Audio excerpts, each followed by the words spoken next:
Bapa di sorga, kami bersyukur buat hadirat-Mu di tengah-tengah kami Tuhan. Terima kasih buat penyertaan-Mu sepanjang minggu ini. Berbicaralah kepada kami lewat kebenaran firman-Mu. Berikanlah pengertian dan pewahyuan, supaya kami boleh memahami maksud firman-Mu. Ajarilah kami dengan bahasa yang mudah kami mengerti. Tolong hamba-Mu Tuhan, karena sungguh tanpa Engkau, hamba tidak mampu. Biar hanya Kristus yang selalu dipermuliakan dalam hidup kami. Demi nama Yesus kami berdoa. Amen. Kali ini saya akan menyampaikan firman Tuhan dengan tema sudut pandang salib. Kata firman Tuhan dalam Roma 6 ayat 11, demikianlah hendaknya kamu memandangnya, bahwa kita telah mati bagi dosa, tapi kita hidup bagi Allah dalam Kristus Yesus. Saya percaya cara kita melihat diri kita sendiri akan menentukan cara kita memperlakukan diri kita. Kalau kita menghargai diri kita tidak akan membiarkan orang lain memperlakukan kita dengan sembarangan.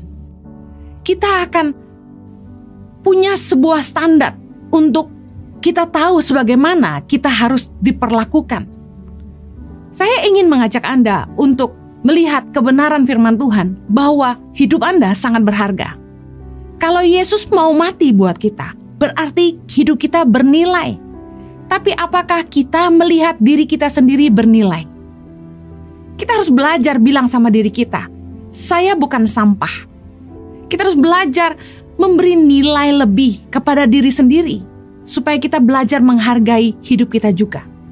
Kalau kita menghargai hidup kita nggak akan membiarkan hidup kita dirusak oleh orang lain. Kita nggak akan membiarkan dosa menguasai hidup kita lagi. Saya kasih contoh. Karena saya menghargai hidup saya menghargai diri saya rawat hidup saya baik-baik. Saya rawat tubuh saya baik-baik. Saya olahraga, saya pastikan makanan saya sehat. Saya belajar menguasai diri, nggak banyak makan makanan yang berlemak. Karena saya menghargai hidup yang Tuhan berikan bagi saya. Kalau kita menghargai hidup kita akan jaga hidup kita. Kita menaruh nilai pada hidup kita.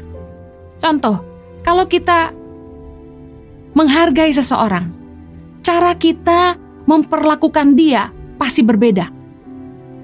Ketika kita ingin memberikan hadiah atau makanan kepada seseorang yang kita hargai, pasti kita akan pastikan packagingnya bagus dan makanannya enak.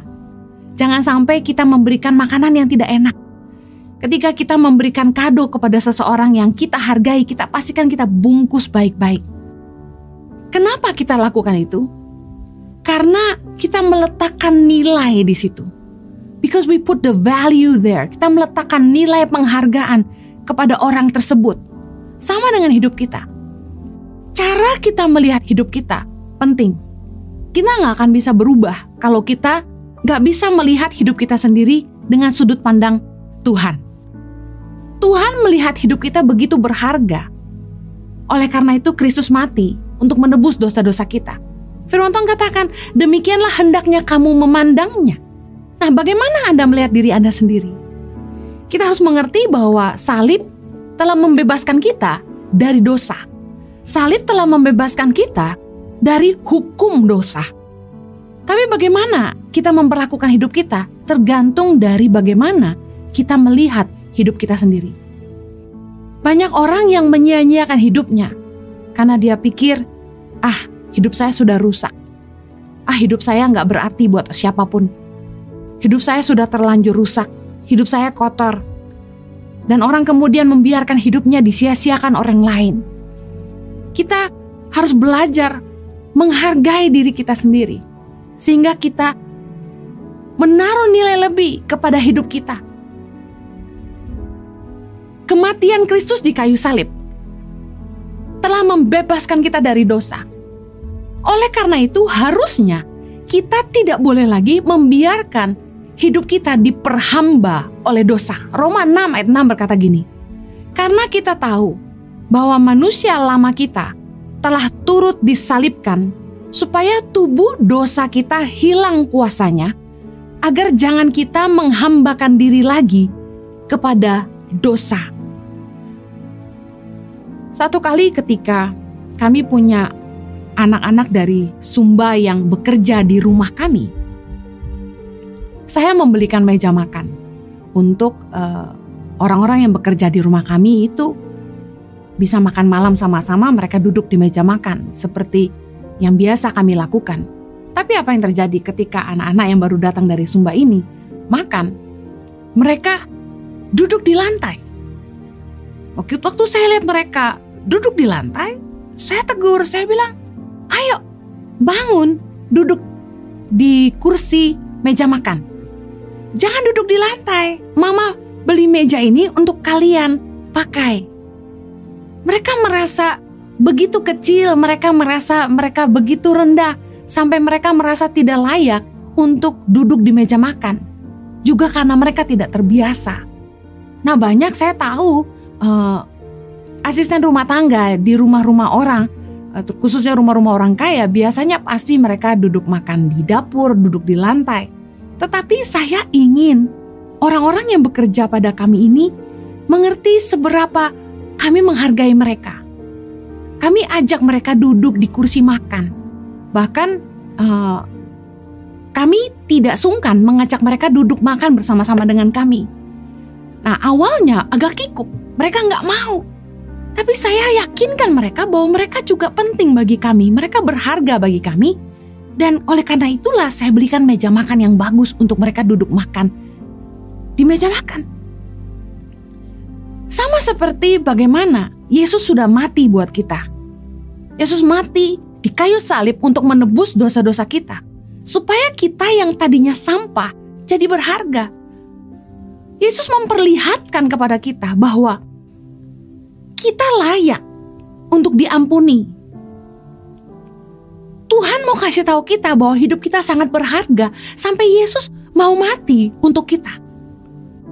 Jangan lagi apa yang Yesus lepaskan dari hidup kita, yaitu dosa, kita kembali lagi dalam kubangan yang sama. Jangan sampai lagi kita menghambakan diri kita kepada dosa, karena Yesus sudah membebaskan kita dari dosa. Roma 6 ayat 13 bilang gini, dan janganlah kamu menyerahkan anggota-anggota tubuhmu kepada dosa untuk dipakai sebagai senjata kelaliman. Tetapi serahkanlah dirimu kepada Allah sebagai orang-orang yang dahulu mati, tetapi yang sekarang hidup. Dan serahkanlah anggota-anggota tubuhmu kepada Allah untuk menjadi senjata-senjata kebenaran. Jangan serahkan hidup kita lagi ke tangan yang salah. Waktu dulu kita hidup dalam dosa, kita kumpul dengan orang-orang yang membawa kita semakin terjerumus ke jalan yang salah. Kalau kita ngerti bahwa Yesus sudah mati buat dosa-dosa kita, Yesus sudah kasih kita hidup yang baru, harusnya kita ngambil keputusan, kita nggak boleh lagi tinggal di tempat yang sama. Kita harus berani ngambil keputusan untuk meninggalkan teman-teman yang membawa kita hidup di tempat yang salah. Teman-teman yang membuat kita jatuh bangun dalam dosa, termasuk mungkin pacar kita yang membuat kita jatuh bangun dalam dosa, termasuk selingkuhan kita yang membuat kita nggak setia sama pasangan kita. Kita harus mengerti bahwa kita nggak boleh menyerahkan hidup kita kepada dosa.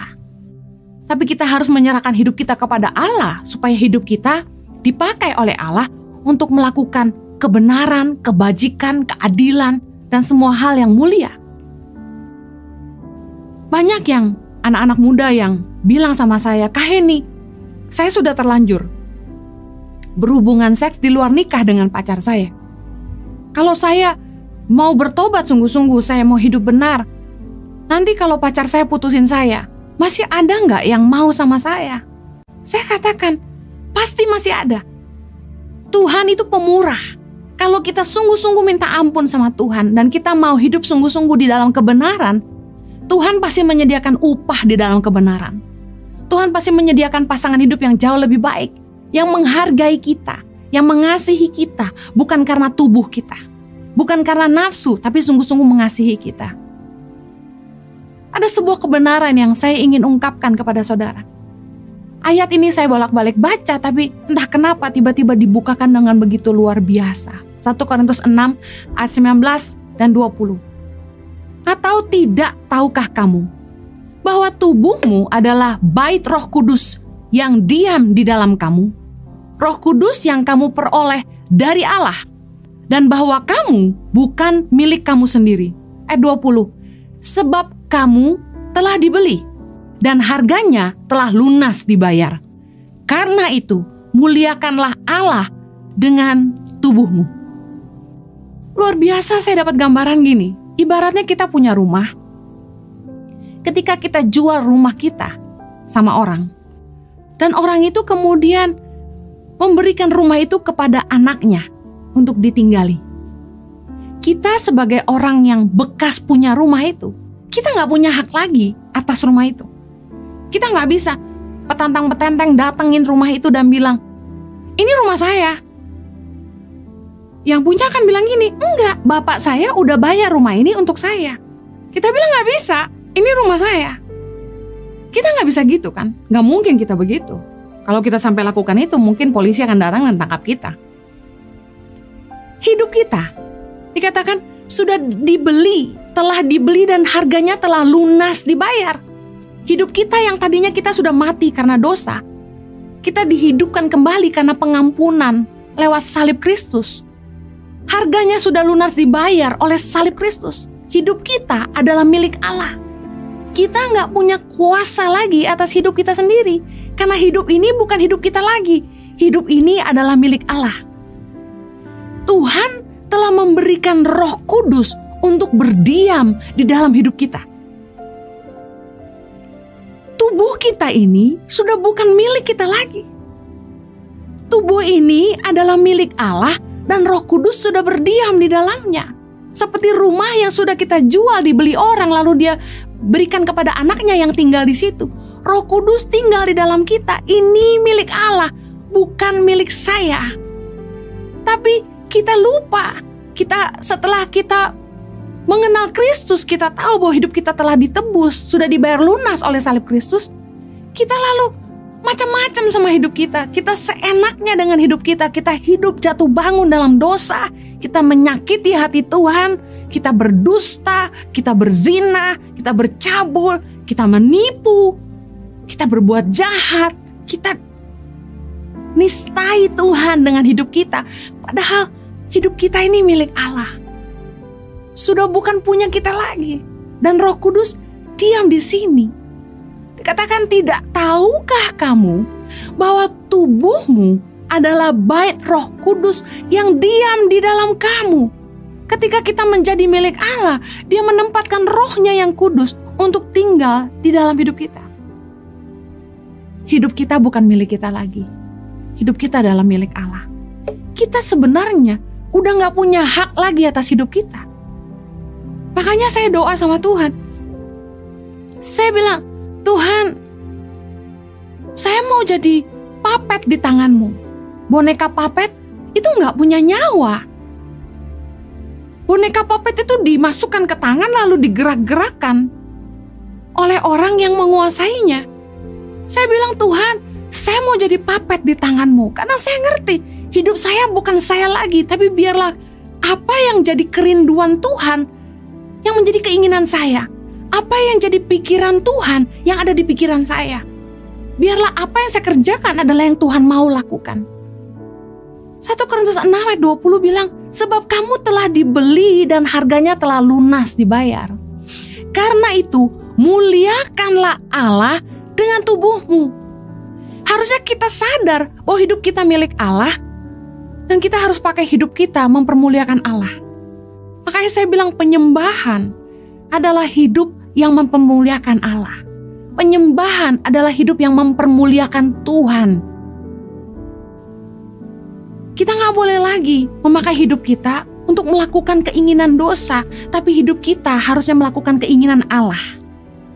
Salib adalah pengingat seberapa berharganya hidup kita bagi Allah. Anda pernah nonton film action?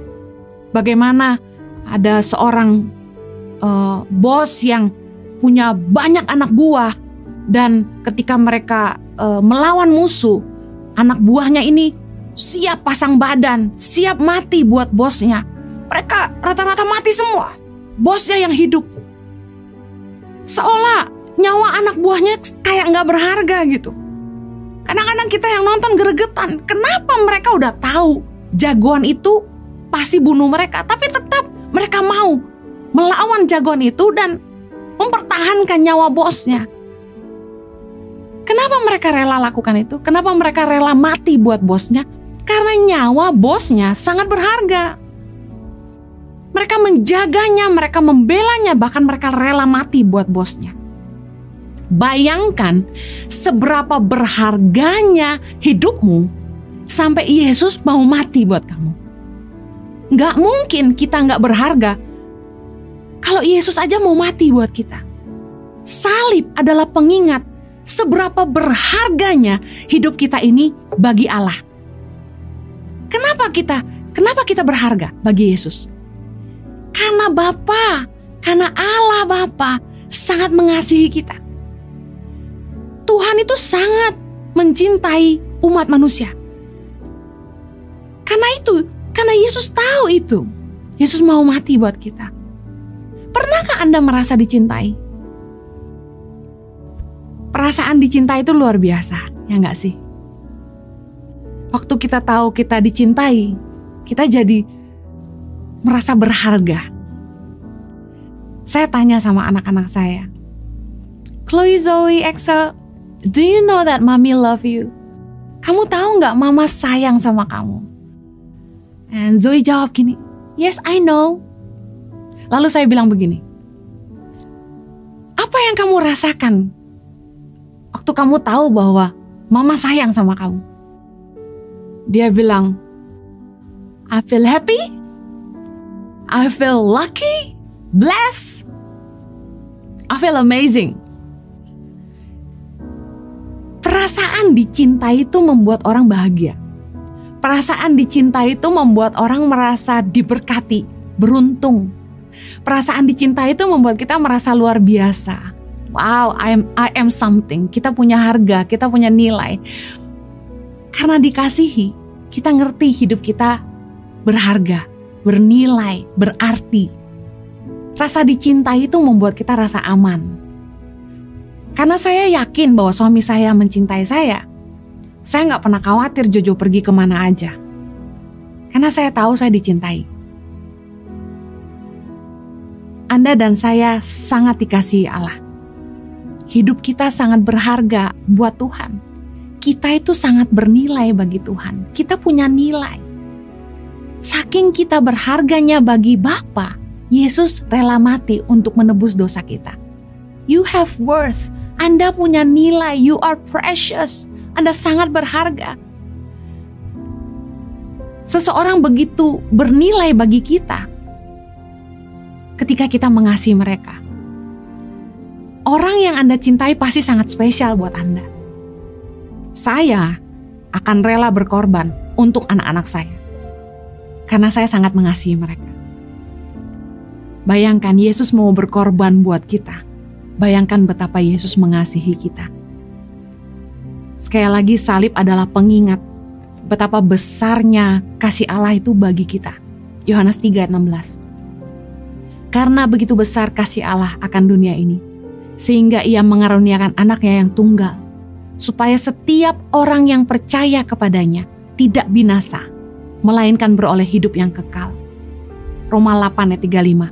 Siapakah yang akan memisahkan kita dari kasih Kristus? Penindasan, atau kesesakan, atau penganiayaan, atau kelaparan, atau ketelanjangan, atau bahaya, atau pedang. Tidak ada yang bisa memisahkan kita dari kasih Kristus. Segitu besarnya Tuhan mengasihi kita. Di akhir khotbah saya ingin bilang ini. Kita harus ngerti bagaimana Yesus memandang kita dari salib.